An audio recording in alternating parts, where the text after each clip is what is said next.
From Newry News to TaxiJo, it's been 10 years since Hugh Feenan and my good self stuck the camera on for the first time and began our online video journey. You're never flat out in your life. You haven't driven a Scania.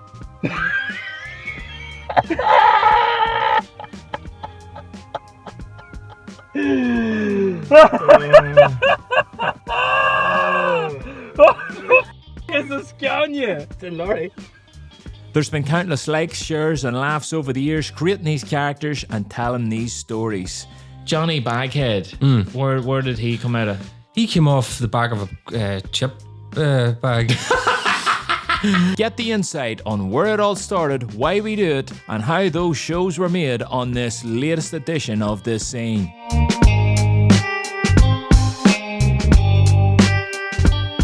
So what got you into comedy? What sort of stuff were you into when you were younger? The likes of Bottom or something like that when I was younger. Remember that? Yeah, sort of Bottom. I remember Bottom when I was younger, and it was the days of going to the school discos, you know, the primary school discos, and you got to dance with a girl at the end of the night. It's, you know, you cracked it like. And the disco on the Friday night was 7 to 9. And Bottom was on BBC Two Friday night at 9:30, and I just could not wait for that. I was thinking about it all week. And See you later, love. yeah, you know, and the comedy was, but it was that type of comedy where when you were younger, this thing is the best thing ever. Yeah, he's like a cartoon character, isn't he? You know, it was a different time when we were growing up, wasn't it? I mean, compared to where we're at now with everything. Everything is at the touch of a button. Everything's on your phone. Everything's on Netflix. Everything, wherever you want, you can get it. But, you know, back in our day, Back in the day. you know, without trying to sound old, it was all physical media. You remember, it was all videotapes. We had a VCR, and Beavis and Butthead used to be on. Brilliant. At, it was like Friday night at like 4 o'clock in the morning. Maybe it was Saturday night at 4 o'clock in the morning. So you'd be setting the VCR. You'd be looking up the manual and all to get it. You would. To record it at a certain time for Beavis and Butthead, like. But now you go on to, you know, Sky, whatever, Sky box sets, it's all there. Yeah. You don't have to go through all that. There was something rewarding about setting the VCR up, getting the video in, making sure it's on long or slow play. You put it in slow play, Oh, class. set the times up, and then next morning you wake up and Tuck in. you've recorded the wrong channel. And then what sort of TV shows then? Like The Office, obviously. Stuff like that. Trailer Park Boys. Well, That's more recent. That's more recent, I suppose. Trailer Park Boys, you got me into that because I never seen Trailer Park. But, you know, I remember you keep mentioning it. But I don't know, when you told me the title of it, I was like, What the frig's this? well, you know, it sounded like a YouTube thing or whatever. But I remember when I started watching it straight away. It's brilliant. Yeah, it's and the best thing about the Trailer Park Boys is the characters in it.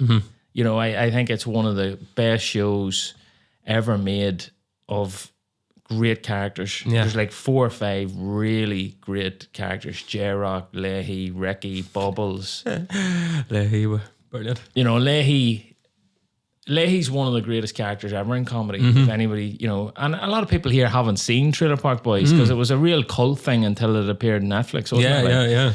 And Leahy as a character was the driving force of that show because he just antagonized the boys in it all the time, didn't he? Unreal, yeah. Just that's him and Ricky's relationships. Just you've seen it before, but you know it's kind of like a. And he plays a drunk, and he's a character that, you know, he's the supervisor in the trailer park, but he thinks he's a cop. Yeah. You know, but he's got a drink problem, and he's so good at pretending to be drunk, isn't he? Yeah, on the best. You always see that meme pop up as well. I know him falling down the steps a wee bit. And he's passed away recently, hasn't he? It was 2 years ago, yeah. And they're still making them, aren't they? Yeah, I think so. I've nodded off after series 7. I just sort of didn't really, you know, watch it after that. Like. Yeah, well, you know, it's the same with anything, isn't it? Yeah. Well, funny enough, like I think the showrunner Mike Clattenburg, who created the show, wrote it. I think he left after season 7 or 8. There you go. You know, so, and that's the thing with comedy. The most important aspect of it in TV, especially, is the script and the writing. And it doesn't matter what actors you have, doesn't matter what talent you have in front of camera, doesn't matter what sort of bells and whistles. But the key to that sort of thing is you should never lose sight of what's important in comedy, and that's just having a bit of crack. Being funny. And that's where the Trailer Park Boys for me. I keep watching it to get me back into to get me away from the pretentious side of telling a story. Just be good crack. Number one, first and foremost, be good crack and make the audience laugh and have a bit of fun. Yeah, and you can tell they're having fun doing that. Absolutely, easy having fun. Doing absolutely, that. And as I said, when some of the stuff we made, some of the videos we did, like choose Newry for instance. You remember when we did that? There's no way we thought it was going to take off the way we thought it would. Yeah. And I remember when I left uni, when you leave university, it's you're closing a chapter in your life. Like, and that night I watched Trainspotting, and it was the bit at the end with Renton's. He's walking down the street, and he's got the bag on and all, and the tune starts playing, and he says that last line, and then the title's from, and it. So then I started writing choose that, choose leaving uni and having got $2 in your bank account. And so that was like a little sort of genesis of something that was sitting there. But we didn't do it for years after. I remember recording it, and it was you had a pub at the time, didn't you? Do you remember the Tall Man? That's right, and we were up in the Tall Man, and we were just standing there, and we coming up with all these different choose ideas, and it was organic, wasn't it? Yeah, and when you think back to it, it was something that it makes sense now why it took off, but when you made it, you didn't really think of that. And it was the same when we done the TaxiJo saying about Mass, Carvery, Pints, Match of the Air, right? That we just recorded that one Sunday in the car park. And it's the first thing that came into my head, and next thing, people are shouting that as a catchphrase at you. And then The Office. Do you remember the first time you watched The Office? I actually do, yeah. It was a Tuesday night gig, wasn't it? I'm not sure. I think or Tuesday or Thursday, wasn't it? I might have came to it after you, because I didn't see it during its initial run. I think I seen it on, was it BBC Choice then? Right. No, there was a bit of a caravan we had whenever we were kids, 16, 17 direction, where you would go and play cards and eat takeaways, but among other things. But we were following it then week by week, and it's like one of them things, you're just watching it, and the thing was at the time, which I sort of forgot about, nobody knew at the start, is this real or is this, what is this? It was just, nobody could get their head around actually what they were watching, Is this guy for real, or is he? The first time I seen it, I thought it was a documentary. I genuinely thought it was, but it was something, you weren't really paying attention to. It was just on the TV, and it was on for 10 minutes, and I thought it was like one of them shows that was out at the time, like Airport or whatever. When he gets, you that fella from Airport, he's signing the autograph. No, not him, no. He knows me. But, so what was it like first time you watched it? And then, there is a period with The Office, especially when it first came out and you didn't realise what it was. There is that period of where you start to figure out what this actually is, because you've never seen anything like it before. And what was that like whenever you seen it? It was just like, it was weird. It was just weird. And I remember it was the talk of school, everybody was sort of talking about it, but trying to get your head around that, and then just realizing, it's only till I've watched a few clips later on, you realize how good an actor he is. Like, it's just his small expressions and stuff are just, it's one off the charts. It's one of them shows where you the more you watch it, you just keep finding stuff in it. You unbelievable. Constantly find little nuances, and even some of the signs that are up, and the way some of the actors do different things. And, but the thing that got me about The Office was, you're talking about Gervais' performance there, and because he, going the opposite way from theatre, because he wasn't a trained actor. There was something really spontaneous about every time he appeared on screen. It felt like everything he said was coming off the top of his head, because it just felt like it was so raw and unpolished and unscripted, even though it was scripted. But you could just see he was improvising, going off in tangents. It's the genius of it, isn't it?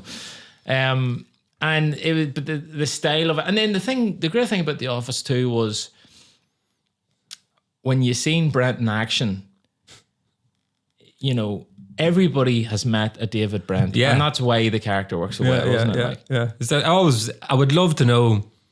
I always thought this exactly who this is. This guy, he's like sort of playing it on. You know, I know it is probably bits and pieces from different people, but just who is it? Like, I'm trying to think who it was I've come across before that went on like that. You know, but I definitely have. You know, there's just parts of him that are just so real. It's a laugh. Like, when you can get something that everybody sees in life, but they don't realize it until they see that show. yeah, You know what I mean? Absolutely.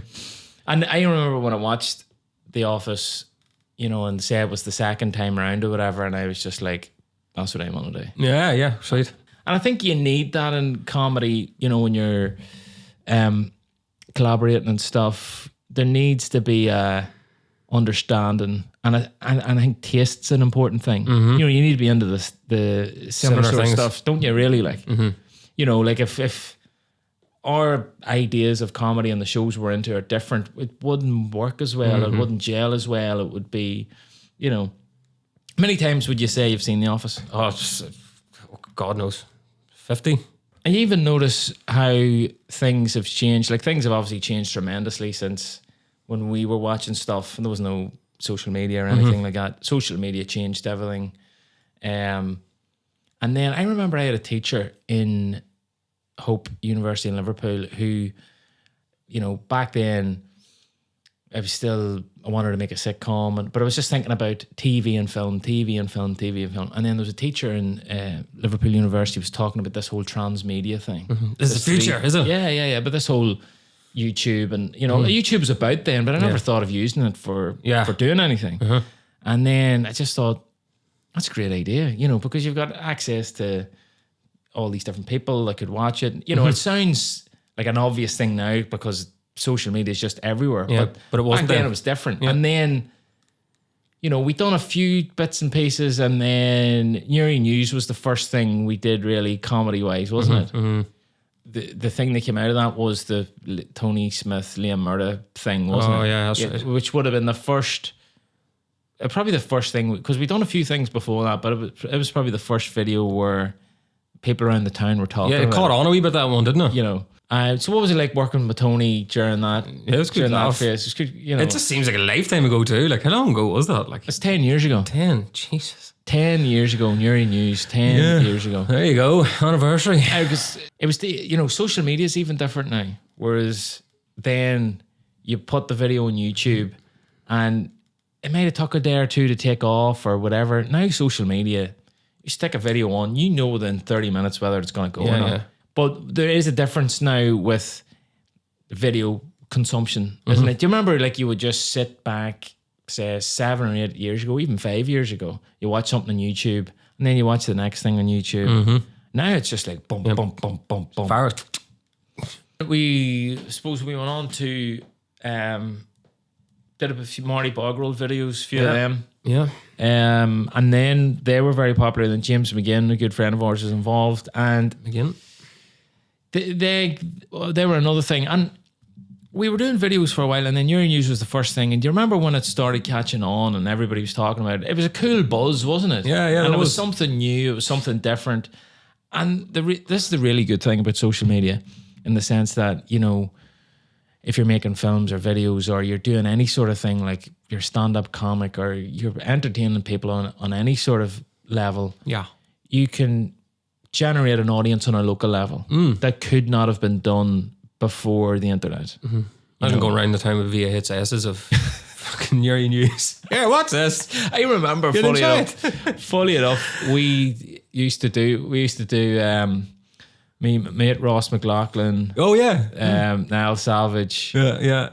Connor Moley, What was the name of it again? Fat Ass. We done a video series called Fat Ass, and it's just effectively Jackass and Newry, and it was recorded on VHS, and those VHSs were passed around, you know, in the school. Yeah. And you can that get them on was, the internet now, can't you? They're on YouTube, no? I don't know. I think, did Ross put them up? Maybe he did. Try and hook them out. But yeah, Fat Ass. Fat ass, brilliant. us going down the hill, Bulls Hill and shopping trolleys. Yeah, I remember seeing it. Yeah, scary stuff. Yeah, and it crash helmets on and stuff. You know, that's what you got to do for entertainment. You know.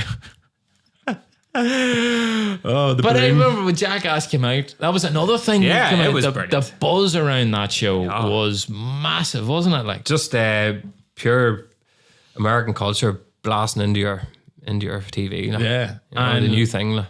But when we made our fat ass videos and people were sharing them around class, that was like the precursor to the internet. You know they now share is just a share button. Well, it used to be VHS. You know, he goes and watches it, and then the share takes a day, whereas now it takes a microsecond of just clicking a button. You know what I mean? So the Newpoint Players are presenting a live theatre production with Hugh Feenan starring in the Cripple of Inishman. It's playing in Armagh the 5th of October in Armagh Marketplace, Newry Town Hall, should that not be City Hall, 12th of October. Tickets are from Eventbrite. It's brought to you by the Newpoint Players. Go and see it. It will be a fantastic adaptation. And Bogroll came out, but we always had the right intentions with that project. And I think a lot of people, when we done the Marty Bogroll videos, there were raised eyebrows, you know, and they were, because people they're very protective of Marty. Of course, yeah. You know, he's probably the icon of Newry, isn't he? He's I would probably, say he's definitely up there anyway. He's probably the main dude in Newry, really. Yeah. When we were doing our thing, the intentions were always in the right It's a place. homage. Yeah, exactly. Yeah. So we were the intentions were never to take the piss or whatever. It was always to show him.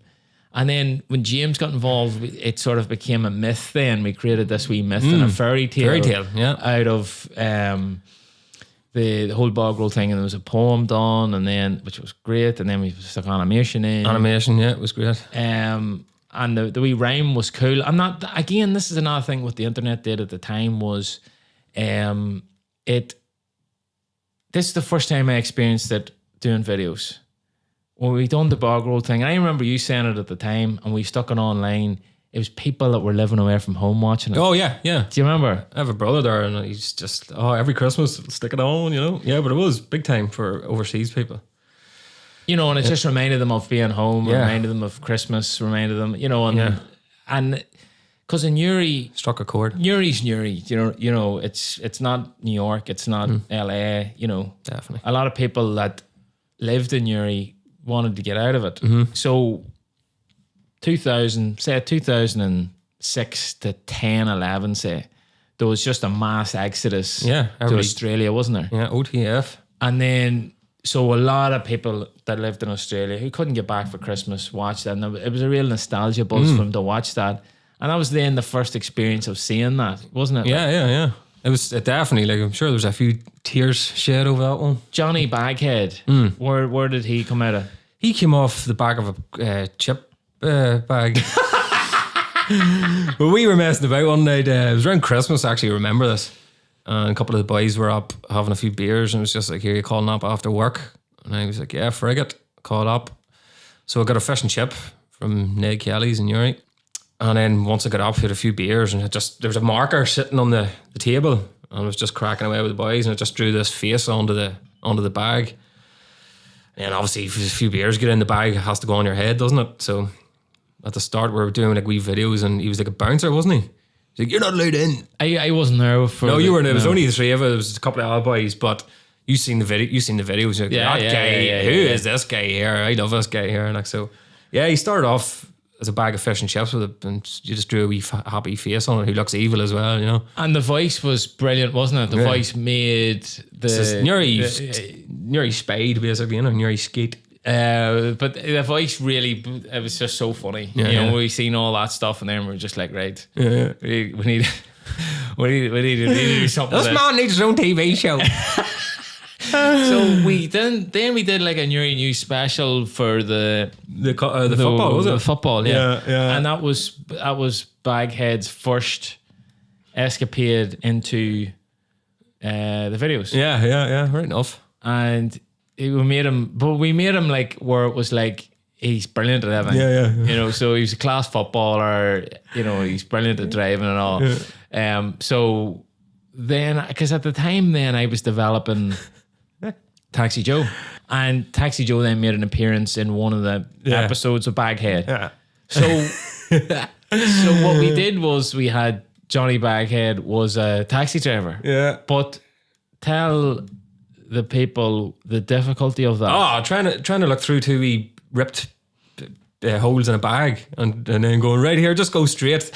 But you need to be, one crucial thing of driving is you need to be able to see in front of you, you know what I mean? Like, Yeah. especially when there's cars either side of you, and it was just like, am I all right here? Like, but it's just, I couldn't see, basically. So that had to be scrapped. Too dangerous, folks. But I mean, it was never. Yeah, it was well looked after. It was never dangerous, but it was just like you'd start the car, you'd start the car, and then you'd just be like, "Here, I can't see out of here." Yeah. And then so we take the bag off, and then try to make the holes bigger, and then you go round to the eye shot in the front of his face, and the eyeballs are too big. Yeah. You know, so then we're just like, right, do we need to do like multiple bags? Yeah. You know, so we've got like a bag that's got the whole front open. Yeah, if you back for a back shot. And then how about we just don't have Johnny Baghead driving a taxi? I've never seen a taxi man that actually looked like him, funny enough, you know. Well, I would love if he picked me up, to be quite honest. the Taxi Joe thing really started then, because then that was the navigation into doing the wee Taxi Joe series. So I was running Euro 2016, and I found a script. Yeah. I found a script, and it's the first Taxi Joe script that was written. So I'll just pick it up and I'll read it out to you and see what you think. Yep. So here we go. Nice. The very first Taxi Joe script. Now Taxi Joe, and this is called Daki.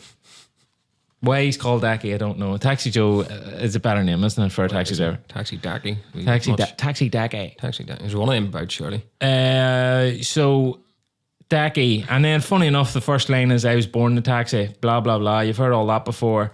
And then Johnny Baghead, yes.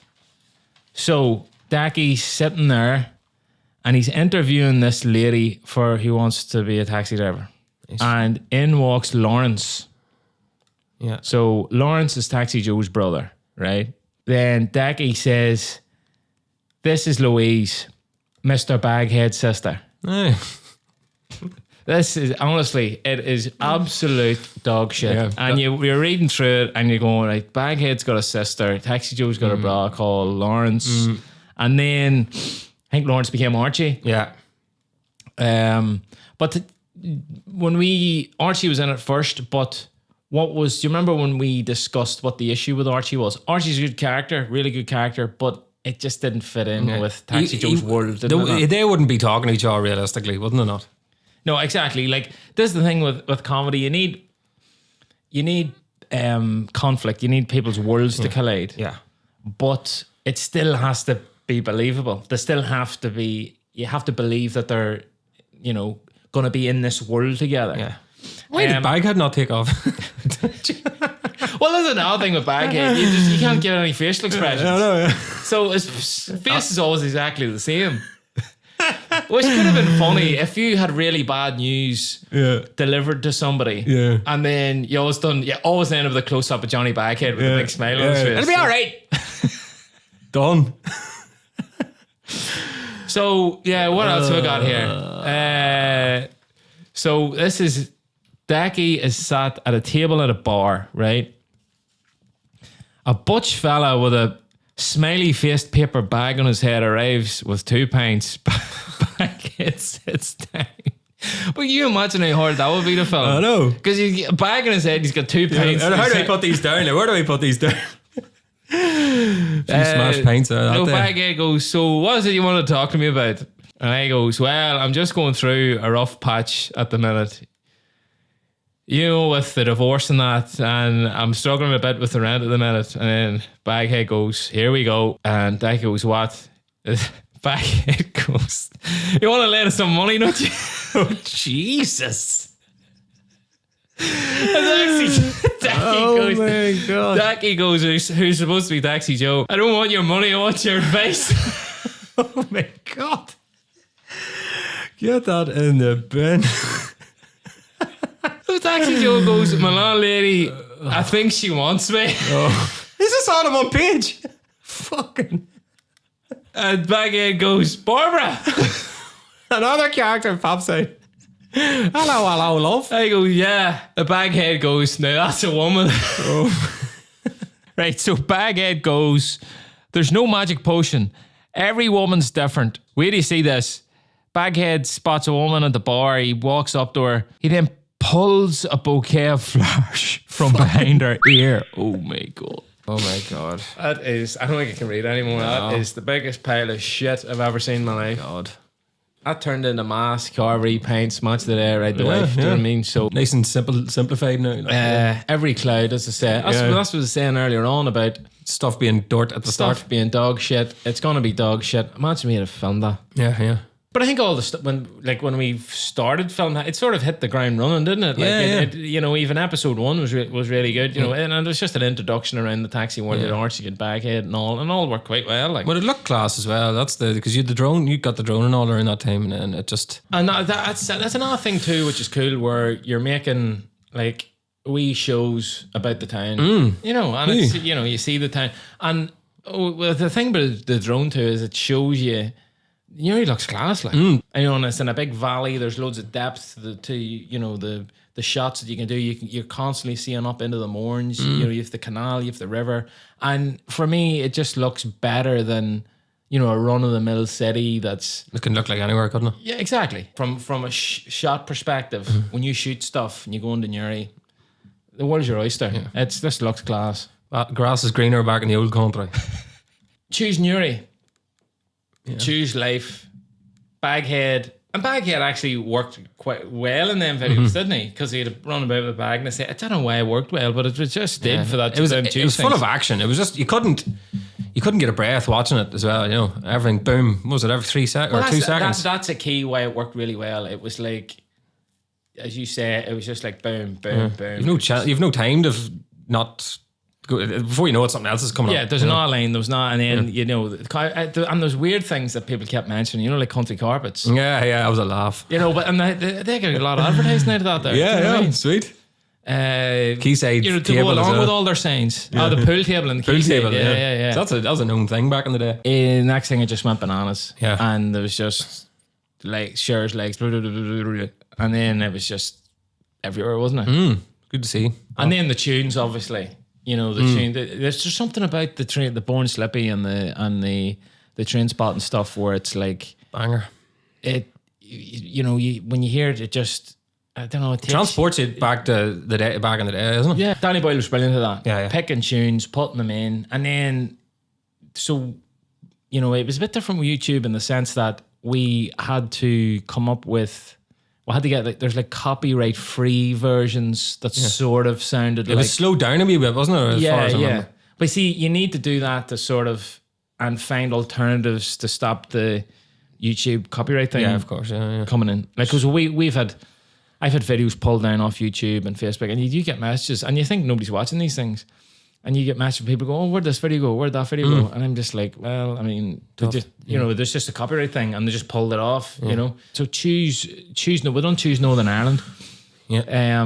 I think when I'm looking at choose Northern Ireland, that's another example of. Do you remember we were talking earlier on about when you're making comedy? Don't take your eye off the ball in terms of making sure it's still a bit of crack. You know, and you know you can go for, you know, emotional moments or whatever, you know, but you've got to earn those things, really. I remember Choose Northern Ireland was great, and then the last minute or two, it went a bit, I think, potentially, you know, probably went a wee bit too far the other way. I mean, a wee bit too serious, a wee bit too, maybe got a bit too, but that's where you're on that tightrope all the time, where you know, you get, and sometimes you're making these things and you're inspired by the train spotting tunes, and then all of a sudden you come up with this pretentious stuff, and then you put it out, and it's just not quite as good as the stuff earlier in the video that was just a bit of crack. You know what I mean? Yeah. But it's just insane, and in that token, you can get away with the odd time, couldn't you? You know who's brilliant at it, right? John Hughes. Okay. Right? The filmmaker John Hughes is a prime example of what I was just talking about, right? His shows were a laugh. Breakfast Club and all that. Breakfast Club, Home Alone, Planes, Trains, Automobiles, Uncle Buck, all this stuff. he earns at the end of those movies. There's all really cheesy. Well, I wouldn't go as far as cheesy, but the real emotional moments between the characters. Yeah. He earns that the whole way through the show by making the show really, really good. By making you believe the end by how great the dynamic between the characters are. You know, and he was the master of that. And it's so hard to write that. Yeah. It is so hard to write that and not and you know, make it and not have the audience roll their eyes or go, oh jeez, I'm gonna boke here, this is that cheesy. You know what I'm saying?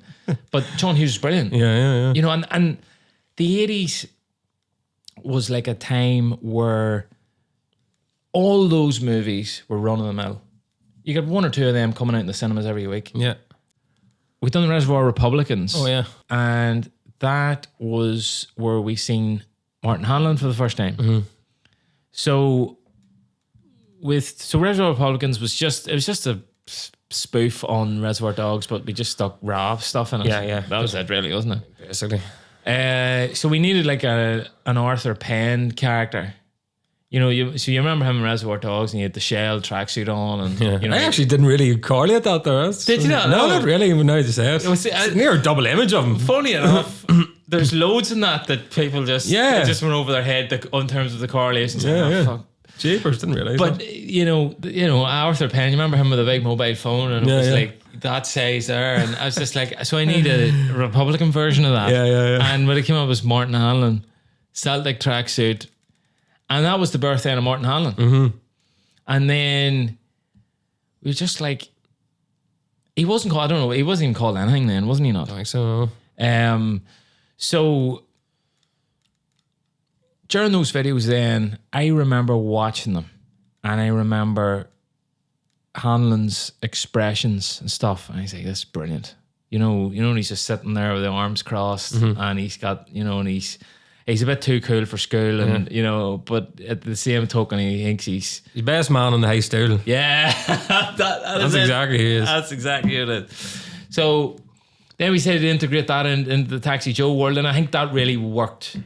So we've, you know, we're writing stuff at the minute for you know, we've written a sitcom and with bigger things planned. Whether those materialize is another thing. We're working away at it in the background, and you know, hopefully we get there one day. But Hanlon then as a character became, that was because during my writing phase, it was like a TaxiJo, had Archie, right?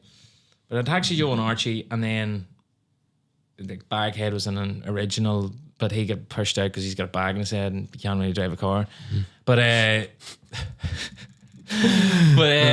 so I had TaxiJo and Archie, but here's people are going, where's Archie? I was going, like, you know, we might still do Archie videos, but TaxiJo's not going to be involved really. Yeah. It's just, they're just too different. And I'll tell you an example, right? Writing TaxiJo, and I'm like, say I've got a bar sequence of written, right? And everybody's all sitting there and it's all TaxiJo crack and I'm talking tongue or whatever. And then Archie walks in. And do you know what it reminded me of? It was like the Fawns and Happy Days walking in. Nice. But you know what I mean? It just felt like, this is, what is he doing? Yeah, exactly. Why is Archie walking into this pub like? You know, play the poker machine. So Hanlon then, from a writing perspective, it became an exciting thing in the sense that You've an art clown. I've an art clown, yeah. I've something else to work with TaxiJo, and the two of them they don't get on with each other. You know, they're one of them, but they're best mates, but they hate each other. Yeah. They're stuck with each other. Yeah. But they can't really do without each other. You know what I mean? Nobody else will listen to them. Yeah, exactly. But bullshit fucking corner, basically, you know. So we had this antagonism then with them two, and then you know what I've written now, the sitcom I've written now, that all built off that. When you're making YouTube videos, a bit of crack's the main thing of the day. But if you're trying to write a TV show and you're just writing a bit of crack, well, it's going to run out of steam in a few minutes. You need to start building stories and characters in a world where all these people interact into something that is continuous and gets the audience locked into that world, you know? When I'm working, you know, I'm doing the TaxiJo thing and I'm working with other actors and stuff, it's all fine. But the only one I have problems working with is Martin Hanlon, because when we're doing our wee videos, and I don't know what it is. I don't know what it is, but the way you deliver all them lines. You've heard it all before as well. That's probably why. But it's the way, it's that face. It's that face where you think you know it all. Like, you know, I know it all. And then you're just coming out with pure lies. And the stuff you're coming out with, and you've seen it in our videos, and everyone says it. Like, you know, when the two of us are doing videos together, they're saying, like, you know, that was fucking brilliant, but you're sitting there laughing the whole way through it. I actually forgot. No, there's a big outtake one. I forgot about that near enough, you know, because you're laughing at the time, and you know, you don't even think about that you're doing it. A lot of people like the outtakes the best. But that shows the crack we have when we're making that stuff, and it's just a fucking laugh. Stuck in the car park, like. And like Hanlon is so funny, you know, when because he's got that where he's coming up with all this lies. Yeah. He's making all this stuff up. But like one of the ones, you know, when you went to Bangladesh, you went to Bangladesh for a box of fags or something? Yeah, for a truckload of eggs. And then you went back to Casablanca. In 2 to 3 hours. But I think good going. I think it's a great character. I think there's lots of potential with it. Because you know the border thing and all, we're living in a really interesting place. So we're writing loads of stuff at the minute, and hopefully it all develops into something that, you know, it'll continue to grow, and we'll continue to have a better crack with. And you know, as I said, how long have we been doing this now? 10 years. 10+ years, yeah. 10 years. What's your highlights of the 10 years been? Yeah, just the crack more than anything. Yeah, it's just I like what I always liked about it is stuff that you forgot that you'd done, and then, you know, you've sneaked it in, and like you're obviously watching it the whole time, piecing it all together. But then I get to see it, and I don't get seeing all that, and then it's like, jeepers, I forgot about that, you know. Jeepers, listen to me. But yeah, nothing really it's just the buzz, you know, how much it's caught on. Like I went to one of the child's confirmations or christening, and this was outside Banbridge, and somebody rocked up behind me and he was like, "You're not got the bag on your head today," you know. And it was just some randomer, and it was a good bit away from not a good bit away, but a half an hour, like, you know. But yeah, it's good. The buzz about, you know, how far it's come and stuff, like, you know, that's always a good thing to look at, isn't it? Like, yeah, and like I remember on a local level, whenever you made a video that was popular. And say you went out that night, you went out on a Friday night, the video came out on a Thursday, whatever. It's selfies. Oh, aye, yeah. Do you remember you were at the Liam Gallagher concert, wasn't it? Ah, yeah, You were at the entrance and you couldn't get in. People stopping you. But that was in Belfast. That was mad. Yeah. We went to, and you know, you went to something like that, you'd think, you know, you're getting away from Newry, you're getting away from that. But I think Newry is a big Liam Gallagher Oasis. Oh, aye. Oasis country, isn't it? Like, but as I said, you know, when you go out, and it was cool getting that wee, but the thing about the internet was, you know, the way they used to say, there was no saying of like, you're 15 minutes of fame. Well, with the internet, it's 15 seconds, isn't it? Of course, yeah, even shorter. And maybe it's even shorter now, in the sense that like, you stick a video out. That's what I'm saying. You stick a video out, say on a Thursday, you go out on the Friday night, everyone's all buzzing around it, talking about it, you know, as far as laughing all, you know, here, can I get a selfie here? And then the one thing that they do is they get you to record videos for them, stick on Snapchat or whatever, right? And they put you on your fucking mustache or whatever, so it just looks really weird. Hold on, my mustache is in my wallet here. Hold on to get it out. But then, so say the video comes out Thursday, Friday, selfies, Monday it's over. Yeah. Do you know what I mean? Yeah, what he's doing now. And that's another thing. Like, where are you? When I done the web series, you seen the amount of work went into that. Of course, yeah. Cheapers. There was a full year last year, you know, of shooting it. See the organising. You see organising, that sort of thing. I forget. Your head just going. You know, getting people together, and you know, so thankful on that. There's so many people put so much free time into it, and you know, the thing that we made, it's something that we can all look back on, and you know, and even the way it looks and all, it's a cool wee piece of history in Newry made at the time or whatever. But you know, tons of work, tons of prep, and then you know, time was ticking for the marketing of it. So we got on the radio, we've done all these different things, got it into the cinema and all. And then I remember on the cinema, stuck it in, like over a year's work went into it, right? Afterwards, in the screening, taking selfies and all, and then someone comes up to you and goes, when's the next one out? Yeah. How long here? I'm way back to the house to do it now. Yeah. When's the next one out? He's like, it took me like donkeys. Yeah, and near death. You're near dead. No sleep. Editing the bit. Those, because I was having technical issues, and we were doing the Omniplex screening on the Thursday night. So the Omniplex wanted the DCP, and DCP just means the file format for cinema. Yeah, that's right. I remember this. So DCP had to be in by Monday, and I was having technical issues. I made them before, but the new computer I had, I don't bore you with it. It just had technical compatibility issues with DCP. You know, creating them had that issue, right? So Monday morning, didn't have it. Omniplex rings, don't have it. We've a screening then on the Tuesday night in the Canal Court. That's right, yeah. So for the Canal Court screening, it was just a projector, big screen, and you plug your laptop in it and hit play, and away you go. Posh. Done. So screening on the Canal Court. So basically, it was when I had the video finished on the editing system. It was an export. You know, got it all colored and all nice, all perfect.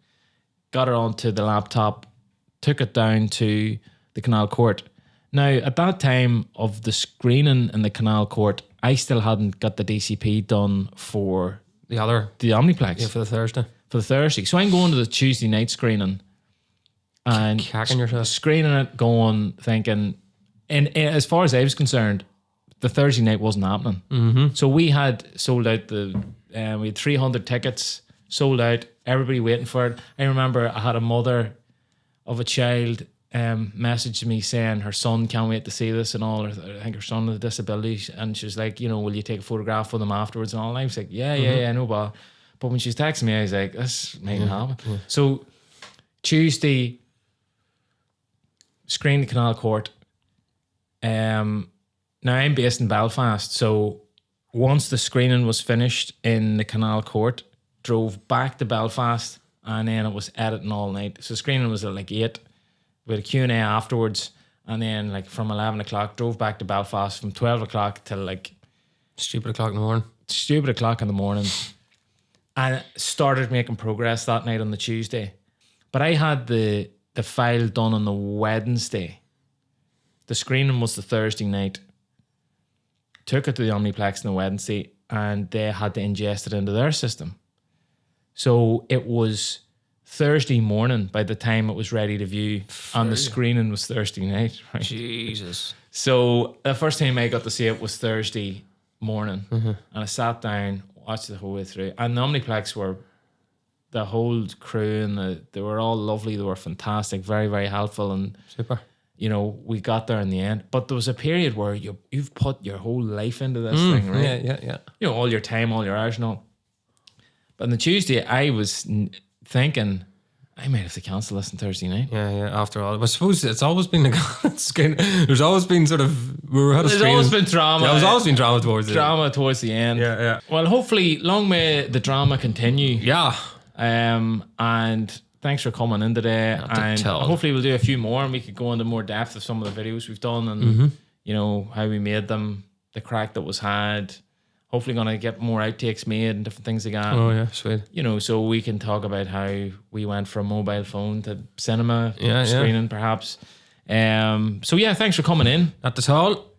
See you after.